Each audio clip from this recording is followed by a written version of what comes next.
Argos sophomore Marcus Clayton had a big game on Special Forces this week. He had a pair of kick returns totaling 87 yards on Saturday, including his first, which went for 65 yards. Both returns led to scores and to him earning GSC Special Teams Player of the Week. Congrats to Marcus, and now we welcome back head coach Pete Shinnick. Exciting to see Marcus Clayton with the big game. He really played well. No, he did, and he's been fantastic since we put him back there as a returner, and that started I think game 3 or 4 last year. The other thing he did extremely well is he goes in to block punts. And really probably should have had 3 holding calls against him because he was very close getting a punt blocked. And then he set up Antoine Griffin's big return. It was his block that really freed him for the last 20 yards of that run. So I know he got the award for the conference because of the returns, but we actually gave him the internal award for all his blocking and his effort on everything. So I thought their first punt was partially blocked, actually. Could have been, but it might have been just his kick. Well, okay, fair enough. Well, Valdosta State this weekend. We talked last week about how sometimes you can tell where you're at when you play somebody that somebody else in your conference has already played. Delta State really didn't have the success that you guys had against Chowan. Played them a little better. But now you've got Valdosta State. Nothing really to compare Valdosta State to yet. So what's your assessment of these guys at this point of the season after 2 very difficult losses? Well, yeah. First off, I mean, their record doesn't do them justice. They're a very good football team, and if they could very easily be 2-0 against 2 highly ranked opponents. Albany was ranked, and North Al's top 10 team in the country right now. Tremendous amount of respect for them. They are one of the bigger, more athletic teams in our conference.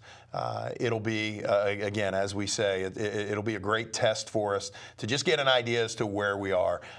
Felt like Chowan, the score that we had last week was, kind of as coaches, we felt like year 1, if we would have played a great game, might have had a similar outcome. So good to get that under our belt. Have our guys experience that, play great on special forces, play great on defense, and we do that against Valdosta. I like our chances. Valdosta State had they threw a pick 6 late in that game, which allowed North Al to win that. So that's a tough situation. They've got some weapons offensively. Their quarterback's just a freshman, but they use 2 quarterbacks. Their primary quarterback's just a freshman.